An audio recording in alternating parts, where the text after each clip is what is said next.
ハレルヤ、感謝いたします。今日もよろしくお願いいたします。今日の神様の御言葉は使徒の働き2章1節から4節までの御言葉であります。오늘 은혜 받으실 하나님의 말씀은 사도행전 2장 1절부터 4절까지 말씀이 되겠습니다. 고이쇼니 1節から4節までを読んでみましょう。읽겠습니다. 50節の日になって皆が一つの頃に集まっていた。すると突然天から激しい風が吹いてくるような響きが起こり、彼らのいた家全体に響き渡った。また炎のような分かれた舌が現れて一人一人の上にとどまった。すると皆が聖霊に満たされ、御霊が話させてくださる通りに他国の言葉で話し出した。アメン。6月の御言葉ですね。第2テモテ4の2、6월달의 말씀 디모데후서 4장 2절 읽겠습니다. 読みましょう。御言葉を述べ伝えなさい。時が良くても悪くてもしっかりやりなさい。神を尽くし返す教えながら責め、戒め、また進めなさい。アメン。오늘은 매월 마지막 주가 성령 충만의 날입니다. 今日は毎月最後の週は聖霊充満の日でありますから、聖霊についてご一緒に恵みを分かち合いたいと思います。성령에 대해서 함께 은혜를 나누고자 합니다. 오늘 제목은 성령 충만한 사람, 성령 충만한 사람이라는 제목으로 은혜를 나누고자 합니다. 題目は聖霊充満な人、聖霊充満な人という題で恵みを分かち合いたいと思います。隣の方と挨拶したいと思います。あなたは聖霊充満な人です。당신은 성령 충만한 사람입니다. 아멘. 周りの方からあなたは聖霊充満な人ですと言われましたから、今度は自分で告白しましょう。이번에는 나는 성령 충만한 사람입니다. 今度は私は聖霊充満な人ですと告白しましょう。せーの。私は聖霊充満な人です。アメン。告白した通りになりますように祝福いたします。今はどういう時代か、全てが不確実な時代だというでしょう。予測できない世の中だと言っています。지금은 어떤 시대에 있느냐, 불확실한 시대라고 이야기하고 예측이 안 되는 무슨 일이 일어날지 모르는 시대라고 이야기합니다. 그러나 성경에서는 어떤 시대요? 성령의 시대인 줄로 믿습니다. しかし聖書は何と言っているか、聖霊の時代だと私たちに教えているのであります。이번 주에는 이 믿음이란 하나님께 맡긴다라는 이 말씀이 굉장히 묵상이 되더라고요. 본주와 신고도와神様に委ねることですという御言葉がとても黙想される1週間でありました。委ねるということは言語を見ると丘から石ころを転がす。そうするとまっすぐ行くかもしれないし、右にそれるかもしれないし、左に行くかもしれないし、途中で止まるかもしれない。それに委ねる、任せるとはもうどこに行くかわからないけども委ねるということなんです。이 맡기다라는 것은 언덕에서 돌을 굴리는 것과 똑같다고 이야기합니다. 오른쪽으로 갈지 왼쪽으로 갈지 똑바로 갈지 도중에 멈출 줄 모르지만 그냥 맡기고서는 돌을 갖다 굴린다라는 것이지요. 先週アブラムの話をしました。アブラムはどこに行くのか知らずに神様に従っていったということです。どこに行くか知らずに、それがまさしく委ねた。すなわち転がっていく。どこに転がるかわからないけども転がっていったのです。저번주에 아브라함에 대해서 말씀드렸어요. 갈 바를 모르고 하나님께 순종해서 갔다고 이야기했습니다. 갈 바를 모른다라는 거예요. 그게 맡긴다라는 것이죠. 굴러간다라는 거예요. 어디로 갈지 모르지만 굴러간다라는 것입니다. 그러나 하나님을 믿고 하나님을 맡기고 굴러간다면 하나님이 반드시 가나안 땅으로 인도해 주실 줄로 믿습니다. しかしどこ行くのか知らないけれども転がっていくけども、神様を信じて神様を頼っていくならば、その転がった先は、その終わりは必ず目的地カナンの地に入ることができると信じます。アブラハムはその時にたまに神様が御言葉を与えてくださって行くしかなかったけれど、今の時代は聖霊の時代。聖霊様は私たちの助けで、私たちの相談者、私たちの弁護士、私たちを導いてくださるから、いつでも私たちはその聖霊様を頼ることができるのです。아브라함은 갑자기 하나님이 나타나셔서 말씀해 주셔서 그때마다 말씀을 들을 수밖에 없었지만 지금은 성령의 시대예요. 언제든지 우리 성령님을 도움을 받으면서 상담하면서 중보해 주시면서 변호사가 되어 주셔서 우리를 인도해 주실 줄로 믿습니다.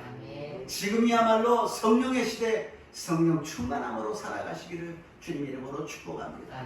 今の時代こそ聖霊の時代、聖霊充満になって一歩一歩進んでいきますように祝福いたします。一番目に聖霊充満は命令であります。첫 번째로 성령 충만은 명령입니다. 사도행전 1장 4절에서 5절입니다.使徒の働き1章4節から5節を読んでみましょう。읽겠습니다. 彼らと一緒にいるとき、イエスは彼らにこう命じられた。エルサレムを離れないで、私から聞いた父の約束を待ちなさい。ヨハネは水でバプテスマを授けたが、もう間もなくあなた方は聖霊のバプテスマを受けるからです。アメン。ここに書いてありますね。彼らに命じられた。그들에게 분부하였다. 분부라는 것은 명령하였다라는 것입니다. 예수님이 이제 승천하시기 전에 아버지의 약속을 받을 때까지 에르살렘을 떠나지 말라. イエス様が昇天なさる前に父の約束を受けるまでエルサレムを離れないでいなさいということであります。イエス様は天に昇られる前にヨハネの福音書14、15、16章で聖霊が来られることを何度も何度も伝えているのです。 예수님이 하늘에 올라가시기 전에 요한복음 14장, 15장, 16장에서 계속해서 성령님이 오신다는 것을 알려주고 있습니다. 요한복음 14장 16절입니다. 요한의 14章の16節読んでみましょう。 읽겠습니다. 私は父にお願いします。そうすれば父はもう一人の助け主をあなた方にお与えになります。その助け主がいつまでもあなた方と共におられるためにです。アメン。 イエス様がいらっしゃったらイエス様のいらっしゃるところにしかイエス様はいらっしゃらないけど、聖霊様は霊でありますから、どこにでも助け主として私たちを助けてくださるのです。 예수님께 계셨을 때는 예수님이 계시는 곳에 가야 됐어요. 그러나 성령님은 영이시기 때문에 어디서든지 우리는 성령님을 보혜사로서 우리를 도와주실 수 있다는 것입니다. 요한복음 15장 26절입니다. 요한의 15章の26節を読んでみましょう。 私が父の元から使わせる助け主、すなわち父から出る真理の御霊が来るとき、その御霊が私について証しします。アメン。もう一人の助け主、イエス様とまるっきり同じ聖霊様はイエス様について証しをしてくださる。다른 보혜사, 또 하나의 보혜사, 성령님은 예수님에 대해서 증거하시고 증언하시고 예수님에 대해서 가르쳐 주신다는 것입니다. 요한복음 16장 13절입니다. 요한의 16章の13節読みましょう。しかしその方、すなわち真理の御霊が来ると、あなた方をすべての真理に導き入れます。御霊は自分から語るのではなく、聞くままを話し、またやがて起ころうとしていることをあなた方に示すからです。アメン。真理の御霊というふうに記録しています。 世の中には真理がありません。真理はイエス様だけであります。そのイエス様の真理が御霊として霊として私たちに来て私たちに真理を教えてくださるのであります。 진리의 영이신 성령님이 오십니다. 진리는 예수님만이 진리요 세상에는 진리가 없어요. 어떤 면에는 세상이 가짜입니다. 모든 것이 거짓이에요. 세상의 상식이라 그러는 세상의 지식이라 그러는 세상이 가고 있는 길은 가짜라는 것입니다. 진짜의 길은 예수님의 길이요 예수님만이 진리인지를 성령님이 가르쳐 주실 줄로 믿습니다. ある意味では世の中の常識、世の中の知識、世の中の考えというものは偽りの中にできているんです。本当のことがありません。何が真理なのか、何が正義なのか、時と状況によって変わってしまうのです。国によって、また民族によって変わってしまうものは真理ではありません。一つです。それはイエス・キリストが聖霊を通して私たちに教えてくださるとおっしゃっているのであります。それが聖霊を受けなければならない理由なのです。 그렇기 때문에 성령을 받아야 된다는 것입니다. 무엇이 진짜인지를 알아야 되잖아요. 세상에 거짓된 것에 우리는 속아서 계속해서 그 길을 가서는 안 된다는 것입니다. 何が本当なのか、私はどこから来て何のために暮らしどこ行くのかを知らずにはどのように私たちが幸せに暮らすことができるでしょうか。それを教えてくださるのが真理の御霊なのです。その聖霊を私たちは受けるために、聖霊10万を受けるために聖霊のバプテスマを受けなさいと聖書は言っているのです。그 성령 충만함을 받아서 성령님의 도움을 받기 위해서는 성령의 침례를 받으라고 말씀하시는 것입니다.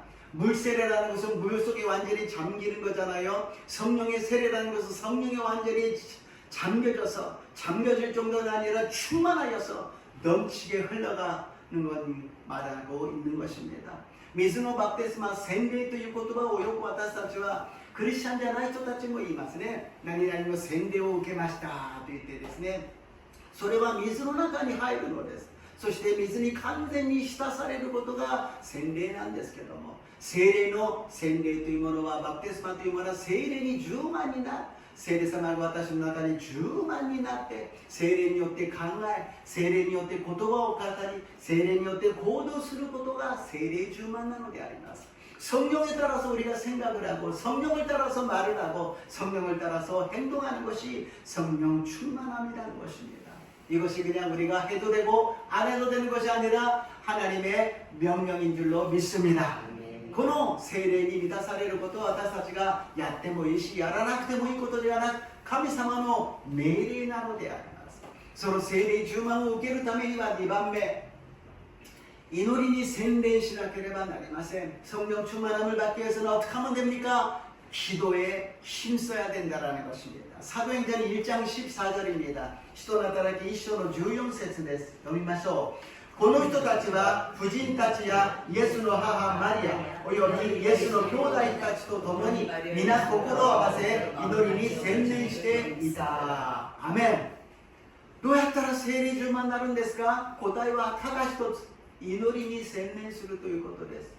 祈りに私たちはずっと祈っていかなければなりません。クリスチャンの特徴の一つは祈りであります。이 성령 충만함을 받는 그 방법은 오직 하나, 기도하는 것입니다. 온 힘을 다하여서, 마음을 다하여서, 온몸을 다해서 기도하는 것. 크리스찬 중의 특징이 기도하는 모습이 아니겠습니까? 제자들도 성령 충만함을 받기 위해서는 기도했다라는 것입니다. 弟子たちもイエス様の弟子たちも聖霊を受けるとき特別に違う方法で受けたわけではありません。祈るときに聖霊を受けることができたのであります。私たちの教会が祝福されるためにも祈るのです。リバイバルをするためにも祈るのです。そうすれば神様が働いてくださると信じます。 우리 교회가 축복받기 위해서도 기도해야 돼요. 우리 교회가 부흥하기 위해서도 기도해야 된다는 것입니다. 성도님 중에 교회를 위해서 기도하는 사람, 아까 찬양에 있었잖아요. 교회는 이 땅의 소망, 희망이라는 거예요. 빛이라는 거예요. 先ほど賛美にありましたね。教会は世の中の希望なんです。世の中に光を照らすのです。そのために私たちは教会のために神様の御業が起きるように祈らなければならないのです。 そうした時に私たちの家庭が幸せになり、私たちの職場、事業も祝福され、私たちの家族、私たちの親や私たちの子供たち、私たちの親戚が祝福され、私たちの周りが祝福されるならば、どんどんその祝福は広がって拡張されていくと信じます。 하나님의 축복이 임한다면 우리 가정이 잘 되는 것이 아니겠습니까? 사업이 잘 되고 직장이 잘 되는 건 아니겠습니까? 그리고 우리 부모가, 우리 자녀들이, 우리들의 친척이, 우리들이 아는 이웃들이 점점 확장되면서 하나님의 나라가 임하여서 하나님의 은혜와 축복이 임하게 될 줄로 믿습니다. 절대로 기도를 멈춰서는 안 됩니다. 마귀는 와서 우리들에게 이야기합니다. 기도해봤자 응답이 없어. 맨날 기도해봤자 아무것도 변하지 않잖아. 교회 가서 기도하지 말라고 이야기합니다. 悪魔サタンは常に私たちに祈るなと言うんです。祈っても無駄だというのです。祈ったところで何が変わったのか、何も変わらないから祈る必要はないというのです。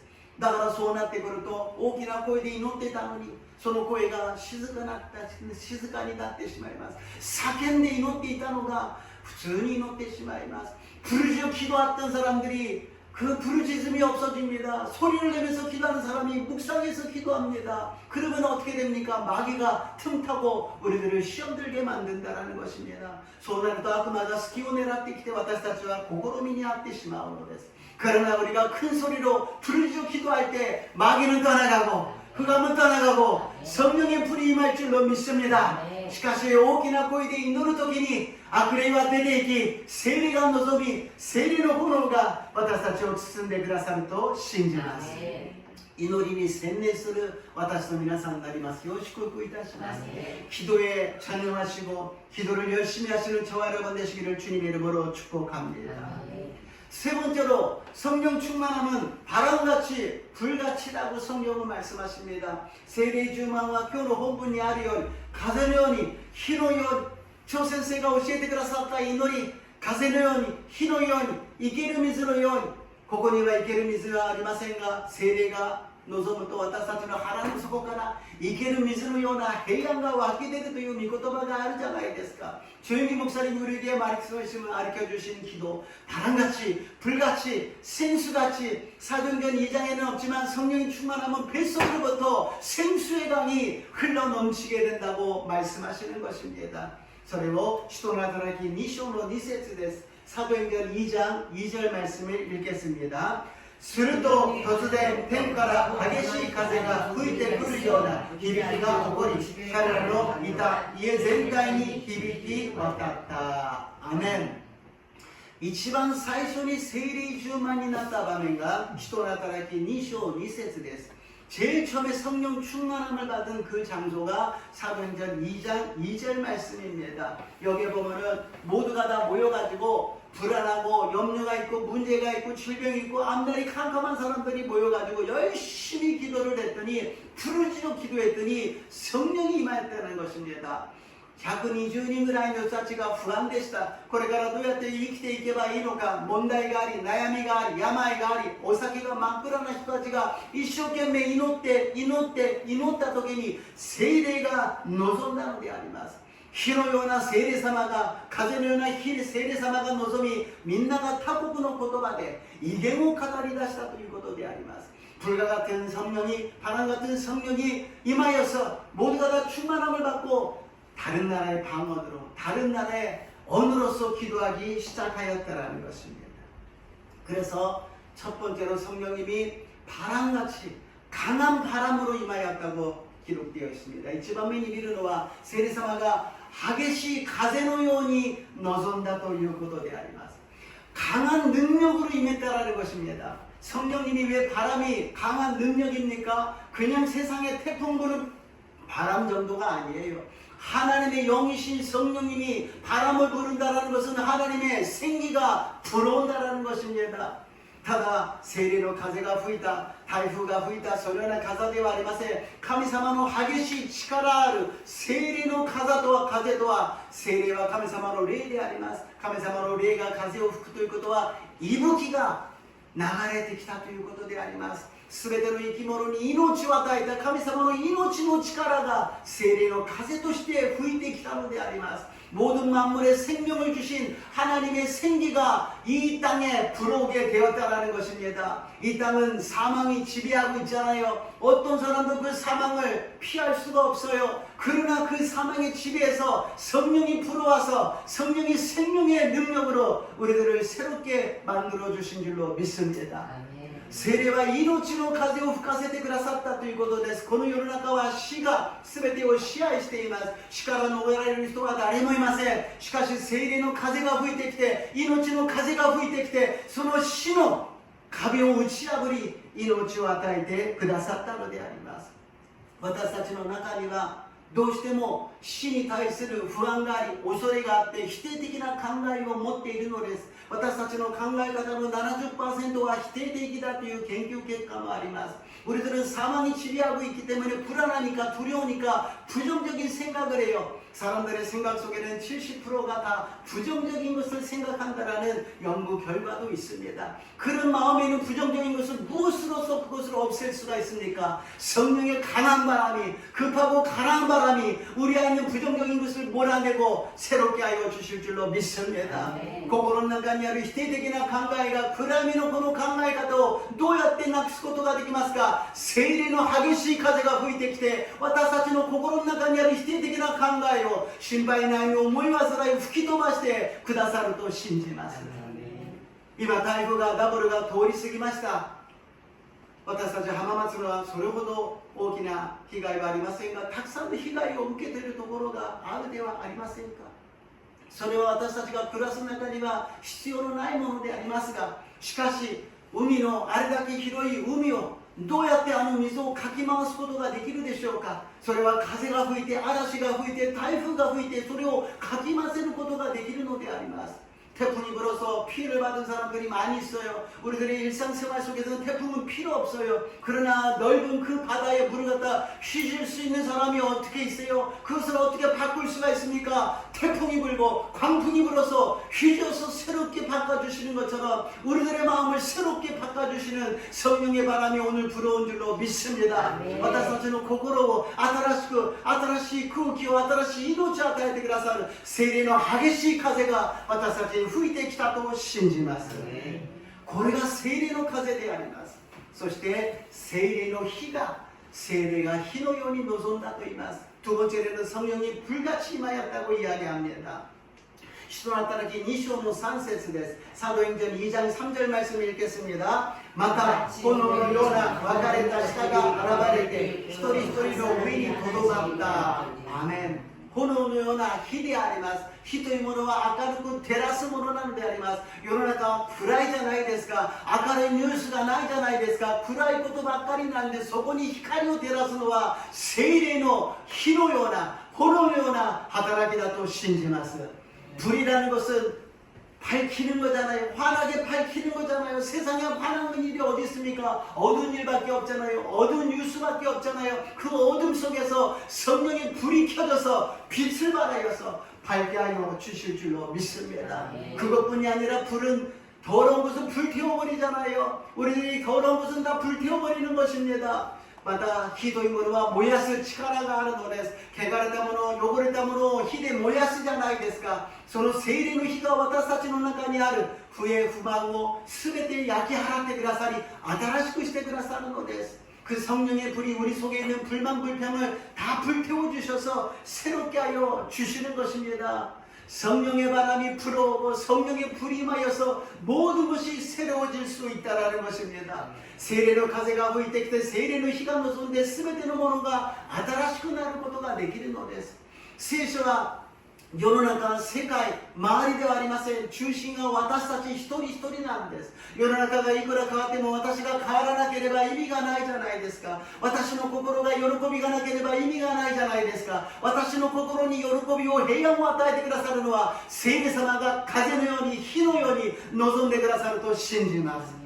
성경은 세상과 마음과 이웃이 아니에요. 우리 한 사람 한 사람이에요. 세상에 아무리 행복해도 내가 행복하지 않으면 의미가 없잖아요. 기쁘지 않으면 의미가 없잖아요. 그러나 성령이 임하여 주시면, 바람같이 불같이 임하여 주시면 우리 마음이 기뻐지고 우리 마음이 평안해지고 우리 마음에 하나님의 은혜가 넘치게 임하게 될 줄로 믿습니다.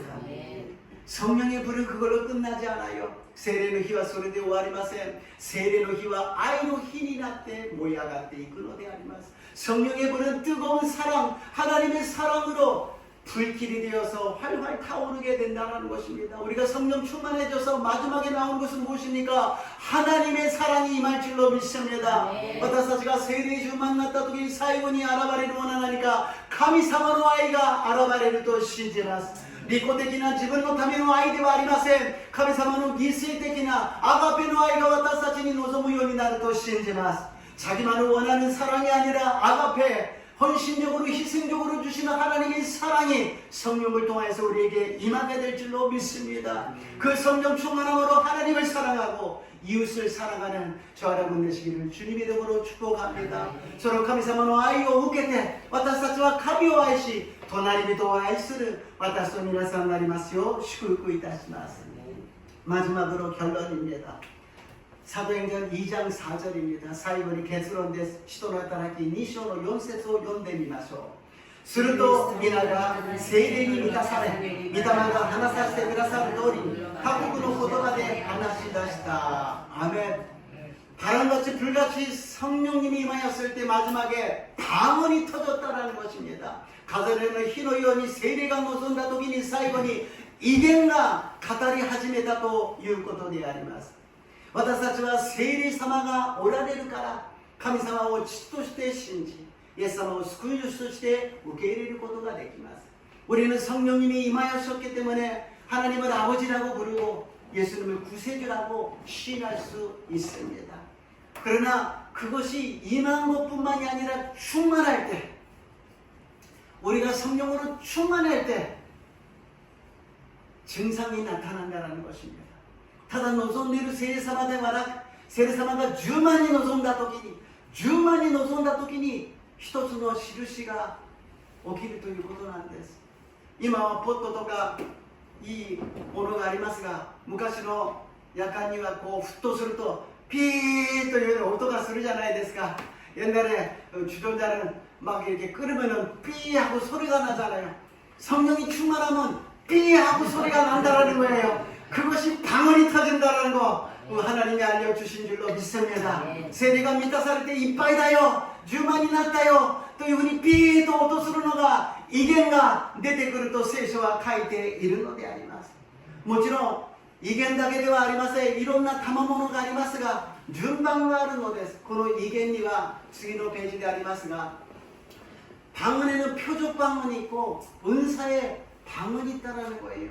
この他国の言葉で語り出したということを威厳というんですが威厳には印の威厳があり2番目には賜物としての威厳があるのです。この印と威厳というものは聖霊10万に最初になったということで聖霊様が望んだんじゃなくて10万になった印として威厳が出てきた時を印の威厳というのです。 성령님이 그냥 거하시는 것이 아니라 충만해졌다라는 그 증거로 그 표적으로 나오는 것이 첫 번째의 표적 방언이라고 이야기합니다. 그것으로서 끝나는 사람이 있어요. それで終わる人もいるのです。しかしずっと継続して威厳で祈って祈って祈っていくとそれは賜物の威厳として神様の恵みなのであります。 계속해서 방언으로 기도하고 기도하고 기도하면 그것이 은사의 방언으로서 하나님의 능력의 하나의 모습이 될 수 있다는 것입니다. 이렇게 얘기하면은 방언만이 은사입니까? 거기에는 지식도 지혜도 있고 영분별도 있고 기적을 나타내는 거, 병 고치는 거, 또 방언뿐만이 아니라 방언 통역도 있고 예언도 있고 여러 가지가 있잖아요. 물론 다른 것으로 나오는 사람도 있어요. 그것을 부정하지 않습니다. 그러나 사도행전에 나오는 첫 번째 그 표적은 방언이라는 것입니다. 그리고 우리 순복음에서는 그 방언을 구하여서 방언이 터지기 시작하면 영적인 기도가 할 수 있게 된다는 것입니다.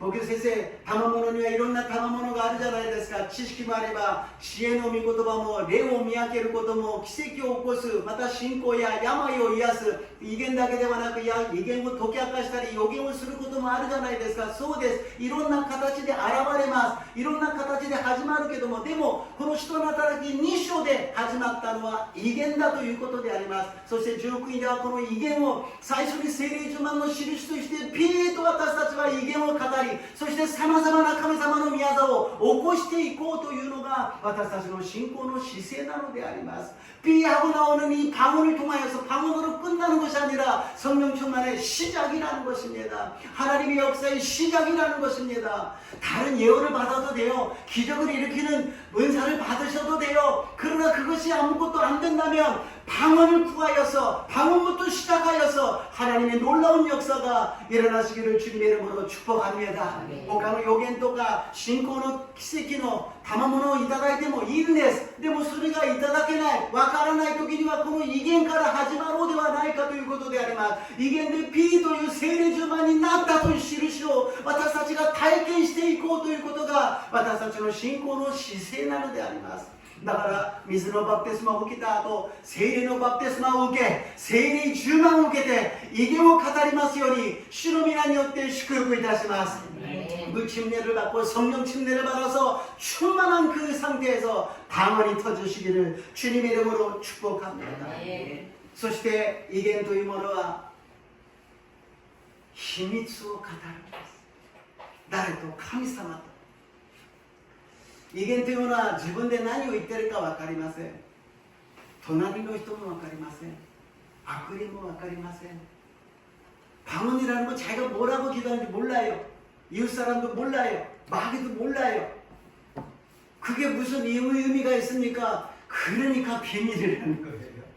わからないのに祈ってどうするんですか？だから秘密なんです。そんな人がわかるようにベラベラ喋るのが秘密じゃないじゃないですか。通りがかりの人にすいません私の秘密はこんなことがありますという人はいません。 지나가는 사람 보고 내 비밀이 이런 비밀이 있어요 라고 말하는 사람 없어요. 어떤 사람에게 비밀을 말하느냐? 친한 사람하고 깊이 신분이 있는 사람하고 비밀을 말한다는 거예요. 親しい人と秘密を話すじゃないですか。理解してくれる人、一緒に考えてくれる人、一緒に共有できる人と親しい人と秘密を分かち合うということです。ということは神様と秘密を語るということは私のこの知識では私のこの感情では何を言ってるかわからないけど私の魂が私の霊が神様と親しくなって神様と一つになって語り合っていると信じます。 그러면 방언으로서 하나님과 친해졌으니까는요 우리들이 감정으로는 지식으로는 모르지만 나의 영혼이 나의 영이 하나님과 하나 되어서 비밀로서 친하게 말을 하고 기도하고 있는 줄로 믿습니다. 그러니까 방언으로 기도할 때 뭐라고 생각하고 뭘 이야기하는지 모르지만 괜찮아요. 하나님과 내가 하나 되고 하나님과 정말 비밀로서 기도하고 있구나라는 것을 알면 된다는 것입니다. 이게 내祈る時に何を言ってるかわからなくてもいいんです。神様と親密になって一つになって秘密の話をしているんだということがどんなに素晴らしいでしょうか。神様が私たちに一つ一つ説明してくれても私たちには分かりません。難しすぎて霊的なことですから하나님이 알려주셔도 우리는 몰라요. 얼마나 하나님의 그 지혜가 넘치는지 우리가 어떻게 알 수 있습니까? 방언으로 기도해서 하나님과 친해지시기를 주님의 이름으로 축복합니다. 威厳で祈って神様と親しく深くなりますように主の皆によって祝福いたします。2番目には信仰の徳を高めるということです。두 번째로는 방언으로 기도하면 믿음의 덕을 세운다고 이야기합니다. 덕이라는 것은 집을 세운다라는 이야기입니다. 집을 세운다, 믿음의 집을 세운다라는 것은 무엇이냐? 믿음이 성장하고 믿음이 성숙해지고 믿음이 단단해지고 굳건해진다라는 것입니다. この徳を高めるということは家を建てるという言語の意味があります。すなわち信仰の家を建てるということです。威厳で祈れば祈ろうと信仰の家を建てるとは何か信仰が成長し成熟しそして深まっていくということであります。 요새 한 분이 저녁 기도에 오셔서 열심히 기도하게 되어서 소리를 많이 내면서 방언으로 기도하는데 얼마나 마음이 평안하고 기쁜지 모릅니다. 코로나週間夜に乗りに来られる方がいるので大きな声で威厳でずっと祈って祈って祈ったので心がどんなに平安で喜びがあるか分かりません。現実は何も変わっていません。でも私の魂が喜びに満たされ神様と共に歩むことができていると信じます。 현실은 아무것도 변하지 않습니다. 그러나 나의 영혼이 영적으로 하나님과 하나 되어서 기쁨이 넘치며 역사가 임하고 있을 줄로 믿습니다. 우리가 성령 충만하고 그리고 바람같이 불같이 역사하시는 성령의 역사로 방언으로 기도할 때 하나님의 역사가 더 크게 일어날 줄로 믿습니다. 私たちが聖霊充満になり聖霊様が風のように火のように望んでくださり私たちが威厳を語り神様と深い秘密を語り信仰が成長する成熟する私と皆さんになりますように主の皆によって祝福いたします。主の皆によって祝福いたします。ハレルヤイエス様、信仰とは何でしょうか。宗教とは何でしょうか。私たちは景色や風潮に流されているんではなく神様から選ばれ神様を信じ神様の救いを受け神様が言われた命令通りに聖霊を受けて聖霊充満になって生きていくことを願います。どうぞこの願いを叶えてくださり私たちが聖霊に満たされて霊が生かされ誠の真理の中で幸せな人生を送ることができますよう導いてください。 주님, 믿음이란 무엇입니까? 기도라는 것은 무엇입니까? 우리는 성령을 통하지 않고서는 아무것도 알 수가 없습니다. 오늘 성령 충만함을 받고 바람같이 불같이 역사하시는 성령님이 충만하여져서 방언이 터지고 방언으로 기도하여서 하나님과 비밀을 말하며 믿음이 성장하여 하나님의 나라가 일본 땅에 우리 교회에 임하게 하여 주시옵소서. 神の御国が私たちが聖霊に満たされる時に日本の地に私たちの家庭、事業、職場、子供たちの上に、そして教会の上に立つことができることを信じます。感謝してイエス様の皆によってお祈りいたします。アメン。賛美を捧げて祈ってまいりましょう。찬양하시고 기도하겠습니다.